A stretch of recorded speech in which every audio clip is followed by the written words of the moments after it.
Dia berkata, "Saya sudah mati, tapi hanya belum saja dikubur." Halo guys, welcome back. Terima kasih banyak sudah klik video ini. Seperti biasa, di video kali ini gue akan membawakan satu kasus tragis pembakaran hidup-hidup satu keluarga imigran gara-gara iPhone-nya dicuri. Tapi sebelum kita masuk ke videonya, pastikan dulu kalau kalian sudah subscribe channel ini.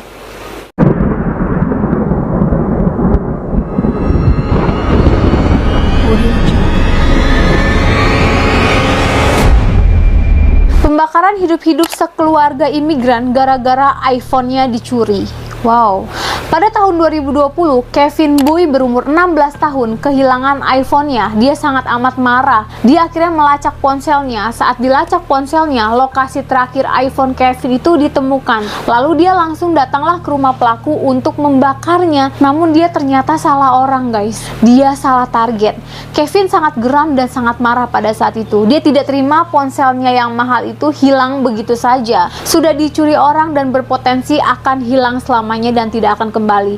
Untungnya iPhone menyediakan layanan Find My Phone alias temukan iPhone saya yang berfungsi untuk melacak ponsel apabila hilang dari tangan pemiliknya. Kevin Boy akhirnya melacak ponselnya lewat tablet iPad-nya yang juga merupakan produk Apple. Untungnya ponselnya itu ditemukan sinyalnya di 5312 Colorado, Amerika Serikat. Awalnya Kevin berencana untuk melabrak pencurinya dan menuntut ponselnya untuk dikembalikan. Namun dia malah dikendalikan dengan rasa amarahnya karena belum tentu juga si pencuri ini mau mengaku lalu mengembalikan iPhone-nya, bukan? Kevin pun mengajak kedua temannya yang bernama Gavin Seymour dan Dylan Siebert untuk ikut dengannya mendatangi rumah pencuri ponselnya itu.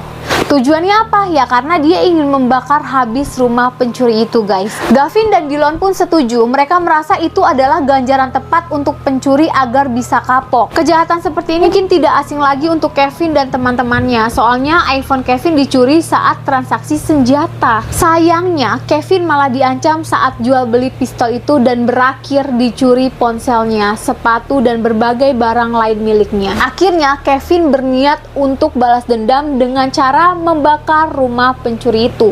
Ketiganya datang pada malam hari. Semuanya memakai hoodie berwarna hitam agar tak mencolok dan tidak dicurigai orang sekitar. Mereka bertiga ini memakai topeng. Kevin, Dylan, dan Gavin kemudian mulai berlari menjauhi rumah itu selama 10 menit lamanya. 2 menit setelah mereka mulai berlari, si jago merah mulai melahap rumah sang terduga pencuri. Esoknya rumah itu sudah gosong dan tidak lagi bisa dihuni, guys. Teganya, tega sih asli. Namun ternyata bukan pencuri yang tinggal di rumah itu, melainkan sekeluarga imigran Senegal. Rumah yang dibakar pada tanggal 5 Agustus tahun 2020 itu ternyata dihuni sebuah keluarga besar yang terdiri dari 8 orang. Ada sepasang suami istri dan putri mereka selamat setelah lompat dari jendela. 5 orang sisanya terbakar hidup-hidup di dalam rumah tersebut.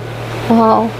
Mereka yang terbakar hidup-hidup adalah Jibril Diol berumur 29 tahun, istri Jibril yang bernama Aja berumur 23 tahun, anak balita mereka yang bernama Khadijah berumur 2 tahun, adik Jibril yang bernama Hasan berumur 25 tahun, anak bayi milik Hasan yang berumur 6 bulan bernama Hawa. Suami Hasan yang bernama Amadou berhasil selamat dari kebakaran itu.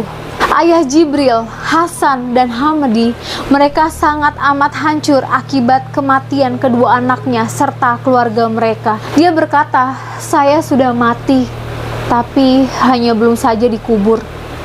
Kevin, Gavin, dan Dylan baru tahu kalau mereka salah target pembakaran saat kematian keluarga Diol masuk berita. 5 bulan kemudian, ketiganya berhasil ditangkap. Saat itu, yang pertama diadili adalah Gavin karena dia sudah cukup umur, yaitu 19 tahun. Dia dengan cepat mengaku bersalah, baik karena penyesalannya telah membunuh keluarga yang tidak bersalah, dan juga untuk mencegah hukuman lebih berat.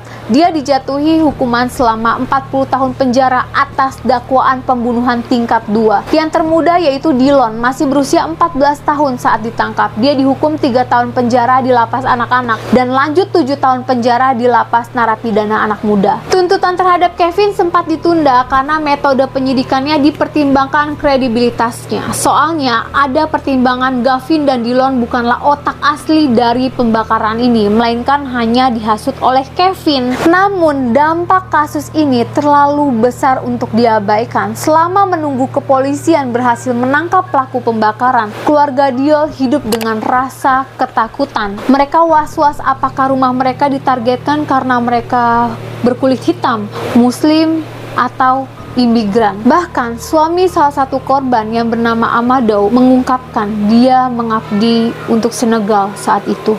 Namun karena hancur akibat rasa duka dan prosedur hukum bagi Kevin dan gengnya, Amadou pun dipecat dari pekerjaannya sebagai tentara. Kevin akhirnya mengaku bersalah. Dia juga mengambil tanggung jawab penuh akan aksi-aksi yang dilakukan Gavin dan Dillon. Dia mengaku dia adalah orang bodoh yang dikendalikan oleh amarahnya sendiri. Namun dia menegaskan dia bukanlah teroris yang sengaja menargetkan imigran, muslim, atau orang berkulit hitam.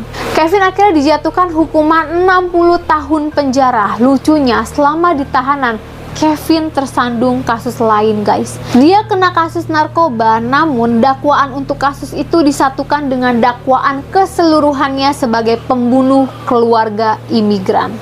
Oke guys, terima kasih sudah menonton sampai akhir. Kalau kalian suka video gue, boleh bantu share ke teman-teman kalian. Kurang dan lebihnya mohon dimaafkan. Jangan lupa untuk subscribe.